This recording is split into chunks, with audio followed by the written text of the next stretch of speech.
મારું નામ નીલમ ટેલર. હું છેલ્લા 6 મહિનાથી આશાદીપ સેન્ટર ચલાવું છું.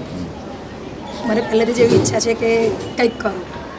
એનજીઓમાં પહેલાં પણ જોબ કરી હતી, દીપક ફાઉન્ડેશન. ત્યાર પછી એ મારી જે ગોલ હતો તે ત્યાં અધૂરો રહી ગયો. ત્યાર પછી મને આ સ્ટેજ મળ્યું, આશાદીપ ફાઉન્ડેશન, જે મારા માટે બહુ મને આગળ લઈ જાય એ રીતે છે. એટલે મારો ધ્યેય એવો છે કે મેં પણ મારા બાળકોને આગળ લઈ જાઉં.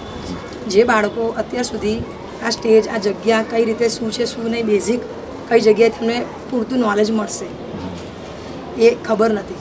જે આપણા આશાદીપમાં જે બાળકો આવ્યા છે અને અહીંયા ભણે છે, તે પછી એમના પેરેન્ટ્સ કહેવા આવે છે કે અમારા બાળકો સ્કૂલમાં તો ભણે છે, પણ જે અહીંયા ચાલુ કર્યું છે તમે 6 મહિના, અને અમારા બાળકો બોલતા નહોતા અને તમારા દ્વારા બોલતા થયા, એટલે બહુ સારું કહેવાય અમારા માટે. એની સાથે સાથે કે પંચતંત્રોત્સવ દ્વારા અમારા બાળકો સમક્ષ તમે આ વાર્તા લઈને આવ્યા, રજૂ કરીને, પેલું પ્રેક્ટિકલી જે થાય છે એમની સમક્ષ એમને વધારે ખબર પડે કે આ શું છે. વાંચનથી જે ના વસ્તુ ખબર પડી શકે એ વાર્તા દ્વારા પ્રેક્ટિકલી ખબર પડે. સરસ. હું સમજી શકું છું કે આપણે સોશિયલ વર્કનું જે છે તમારે નીચલી વર્ગના કહી શકો કે જે એમની સાથે તમારે કામ કરવું છે, પણ તમારી શું પ્રેરણા હતી આ કાર્યમાં આવવા પાછળ?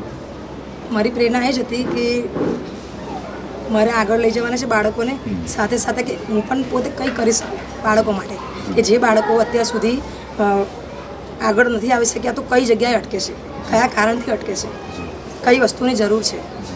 જે મારાથી પ્રયત્ન થઈ શકશે તો એ વસ્તુ એમને મળી જશે મારા દ્વારા, કે જ્યારે એ પોતે જોબ કરતા થઈ જશે ત્યારે એ વસ્તુ યાદ રાખશે કે અમે આ જગ્યાએ હતા અને અમને આગળ લાવનાર અમારા આ મેડમ હતા, જે આશાદીપ સેન્ટરમાં અમારા ટીચર હતા. એમના દ્વારા અમને અત્યારે આ સ્ટેજ પર છે. સરસ. અને અમે આખો જે પ્રકલ્પ લીધો છે આ પંચતંત્ર ઉત્સવ એ ડૉક્ટર BCJની કરી રહ્યા છે, અને એમને બાળકો પણ ગમતા અને સાહિત્ય પણ ગમતું. તો તમને લાગે છે કે આજે પ્રાચીન સાહિત્ય છે આપણું, આટલા વર્ષોથી લખાયેલું છે ને ઘણા બધા ફોર્મ્સથી આવેલું છે, આપણા દાદી પણ વાર્તા કરતા, દાદા વાર્તા કરતા, શિક્ષકો પણ આ વાર્તા કરતા. તમને લાગે છે કે આ જે પ્રાચીન વાર્તાઓ આજે પણ આજના અત્યારે હોવી જ જોઈએ, પણ લાગુ પડે છે. જ્યારે સ્કૂલમાં કેવું આ બધાને આ વસ્તુનું નોલેજ નથી મળી શકતું, ત્યાં ટોટલી કેવું હોય કે પિરિયડ પ્રમાણે કોર્સ પૂરો કરવાનો અને ટાઈમ થઈ ગયો છે તો ઘરે મોકલવાનો, આ જ પ્રયત્ન હોય છે. જ્યારે આ બધું પંચતંત્રોત્સવ દ્વારા બાળકોને ખબર પડશે કે આવું બી કંઈક હતું, એક નવી વસ્તુ એ લોકોને શીખવા મળશે.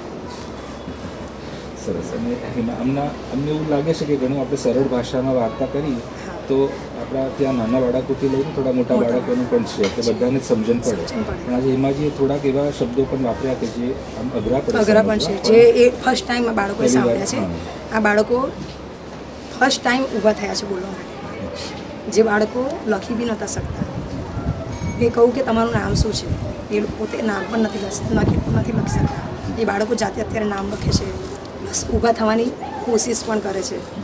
અને આજે તો વધારે સરસ તમારા દ્વારા આ પંચતત્વ દ્વારા ખબર પડી કે આવું બી કંઈ હોઈ શકે, અને વધારે લોકોને ખબર પડી.